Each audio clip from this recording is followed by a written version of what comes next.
How you guys doing today? That's a weird way to start a devotion. Let me start over.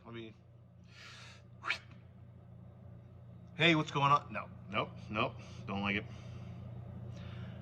Hey, how are you guys? What's going on, St. Philip's family?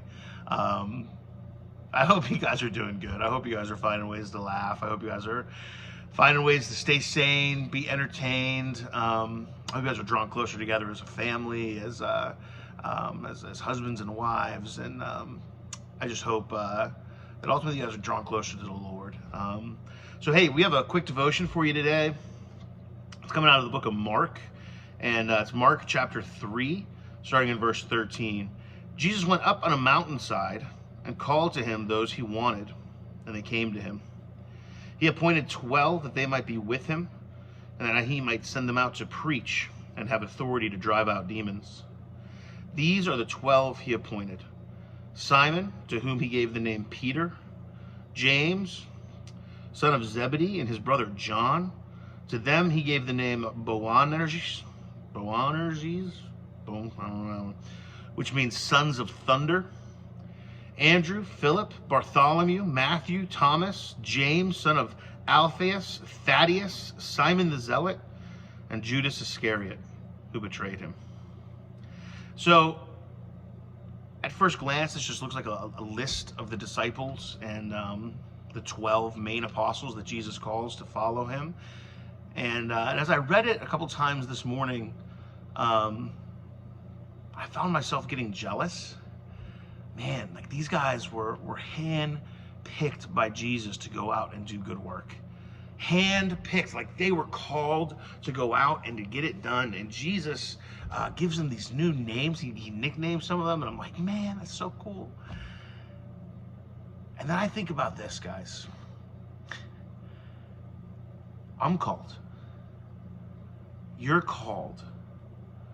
By simply being in relationship with Jesus Christ, you understand that you have been called into the kingdom of heaven and that you have a job to do.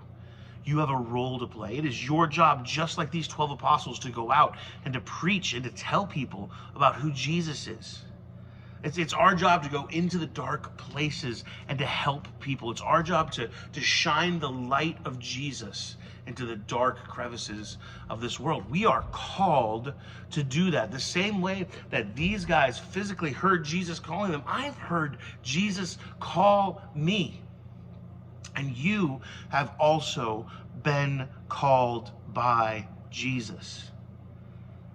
Our job is the same as theirs. Our mission is the same as theirs. We have to get out there and we have to get it done. And I'm obsessed with this idea.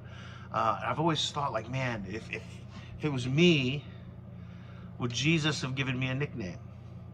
Right? Think about people in your lives who have given you nicknames or names that you go by. It's kind of funny. I was talking to a friend, and they were kind of saying, depending on what somebody calls them, they can immediately know kind of what era of life they know them by, right? My name's Kory.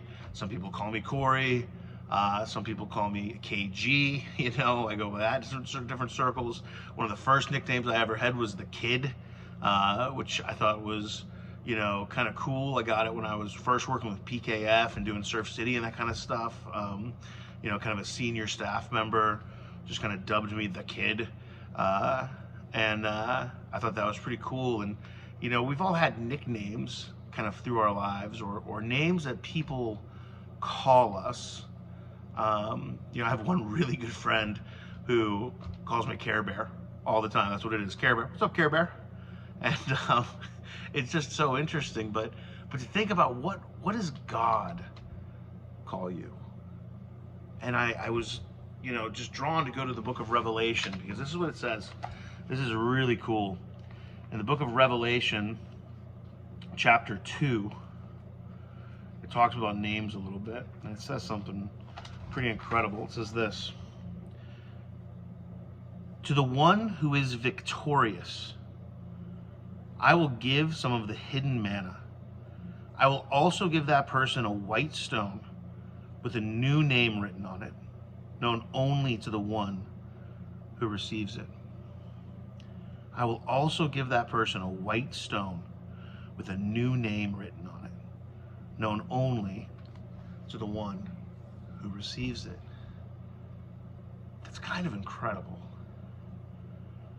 Names are such a strong connection to identity.